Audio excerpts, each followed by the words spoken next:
येत्या 30 ऑगस्टला मनसे अध्यक्ष राज ठाकरे ठाण्यामध्ये पदाधिकारी आणि कार्यकर्त्यांचा एक मेळावा घेणार आहेत। स्थानिक स्वराज्य संस्थांच्या निवडणुकांच्या पार्श्वभूमीवर राज ठाकरे कार्यकर्त्यांना संबोधित करणार आहेत। उद्धव ठाकरेंनी सहकुटुंब शिवतीर्थावर जात राज ठाकरेंच्या गणरायाचं दर्शन घेतलं। त्यानंतर आदित्य ठाकरेंनी सुद्धा ठाकरे कुटुंबाचा एक फोटो पोस्ट केला आणि या पोस्टमध्ये आदित्य ठाकरेंकडून राज ठाकरेंचा काका म्हणून उल्लेख करण्यात आला।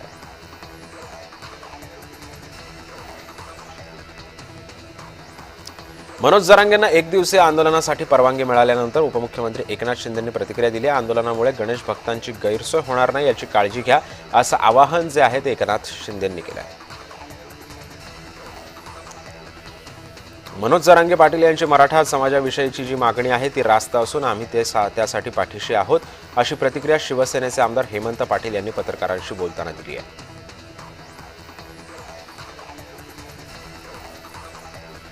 मनोज जरांगे हे संघटित पद्धतीने पुढे जात आहेत अशी प्रतिक्रिया बाळासाहेब थोरात यांनी दिली आहे। जरांगेंचं आंदोलन यशस्वी व्हावं यासाठी त्यांनी गणरायाकडे प्रार्थना सुद्धा केली आहे। कोकणामध्ये आणि मुंबईमध्ये गणेशोत्सव हा मोठा आणि आनंदाचा सण आहे। अशा वेळी मनोज जरांगेंनी चर्चेतून मार्ग काढावा आणि आंदोलन करू नये अशी विनंती दीपक केसरकर यांनी केली आहे। उच्च न्यायालयाच्या निर्देशानुसार जरांगे पाटलांनी निर्णय घ्यावा, शासनाची यामध्ये कुठलीही भूमिका नाही अशी प्रतिक्रिया राधाकृष्ण विखे पाटील यांनी दिली आहे। मराठा आंदोलक मनोज जरांगेंना आझाद मैदानावर आंदोलनासाठी 1 दिवसाची परवानगी देण्यात आली आहे। अटी शर्तींसह मुंबई पोलिसांनी आंदोलनाला परवानगी दिली आहे।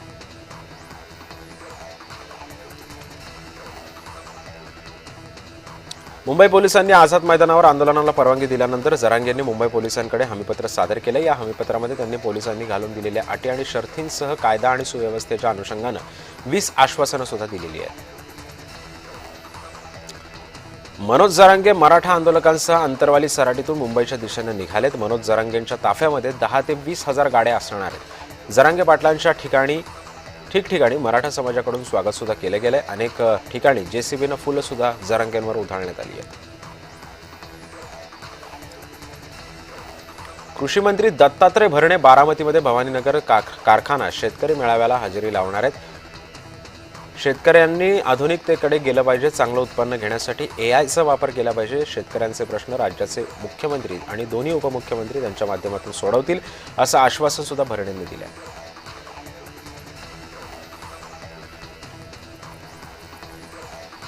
ठाकरे कुटुंबाच्या 3 पिढ्या एकत्र असलेला फोटो सध्या व्हायरल होतोय। या फोटोमध्ये प्रबोधनकार ठाकरे, बाळासाहेब ठाकरे, श्रीकांत ठाकरे आणि राज आणि उद्धव ठाकरे एकत्र दिसतात।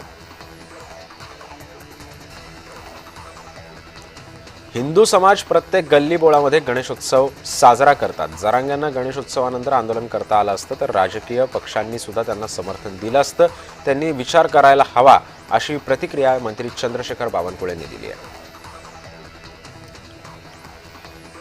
मराठा आरक्षणावरून नवनाथ वाघमारेंनी शरद पवारांवर निशाणा साधलाय। शरद पवारांना सत्तेमध्ये नसल्यावर नवीन उचापती सुचतात। पवारांनी सत्तेमध्ये असताना मराठा समाजाला का आरक्षण दिलं नाही असा सवाल त्यांनी उपस्थित केलाय। उपमुख्यमंत्री अजित पवारांनी बारामतीमध्ये शेतकरी मेळाव्याला हजेरी लावली। यावेळी त्यांनी शेतकऱ्यांना शेतीसाठी एआय तंत्रज्ञानाचा वापर करावा असा सल्ला दिला। एआयचा वापर केला तर 50% पाण्याची बचत होते, त्यामुळे आता शेतकऱ्यांना एआय शिवाय पर्याय नाही असं वक्तव्य पवारांनी केलंय।